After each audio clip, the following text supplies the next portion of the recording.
Praise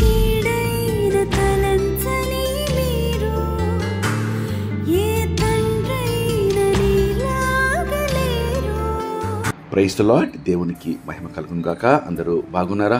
ఈరోజు దేవుడు మనకిచ్చిన వాగ్దానము రండి కలిసి ధ్యానించుకుందాం. యెషయా గ్రంథము 57వ అధ్యాయము 15వ వచనము. మహాగణుడును మహోన్నతుడును పరిశుద్ధుడును నిత్య నివాసి అయినవాడు ఇలాగూ సెలవిచ్చుచున్నాడు, నేను మహోన్నతమైన పరిశుద్ధ స్థలంలో నివసించువాడును.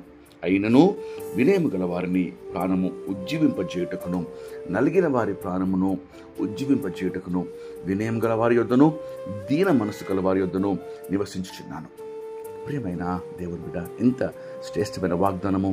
పరలోకపు తండ్రి, జీవంగల దేవుడు ఈరోజు నీకు అనుగ్రహిస్తున్నాడు.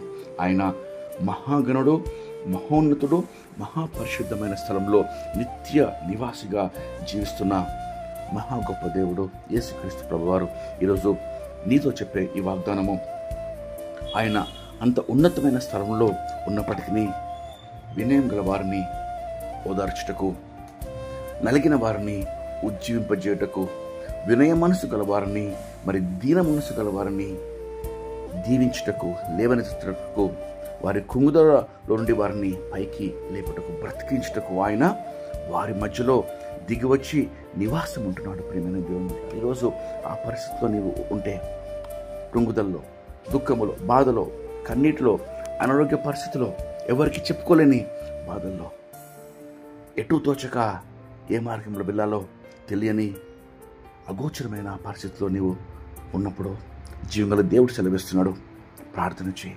మోకరించి ప్రభువా నాకు సహాయం చేయి అని అడిగినప్పుడు ఖచ్చితంగా నిన్ను ఆయన లేవనెత్తుటకు, ఉజ్జీవింపచేయుటకు, ఆదరించుటకు ఆయన నీ మధ్యలో నివాసం ఉండి నీకు సహాయం చేస్తాడు. రండి కలిసి ప్రార్థన చేసుకొని ఈ వాగ్దానము పొందుకుందాం. ప్రార్థన. మహాపరిశుద్ధమైన మా ప్రియమైన పరలోకపు తండ్రి, ఎంతో శ్రేష్టమైన వాగ్దానము మాకు అనుగ్రహించినయ్యా. మీరు మహాగణుడు, మహోన్నతుడు, పరిశుద్ధమైన నిత్య నివాసి అయిన దేవా, ఈరోజు కృంగుదల్లో, బాధలో, అనారోగ్య పరిస్థితిలో, ఎటు తోచని పరిస్థితిలో ప్రభువా ఈ దినమందు ప్రార్థనలో ఎక్కించిన ప్రతి ఒక్కరిని తాకండి, లేవనెత్తండి. వారికి సహాయముగా, కేడముగా, రక్షణ దుర్గముగా అయ్యా వారిని ఆదరించి, నిలబెట్టి, బలపరిచి, విజయవంతులుగా నడిపించమని వేడుకొంచు. నీకే సమస్త మహిమ, ఘనత, ప్రభావములు సమర్పిస్తూ యేసు నామములో వేడుకొంచు ప్రార్థిస్తున్నాం తండ్రి. ఆమేన్. దేవుడు మిమ్మల్ని దీవించును గాక.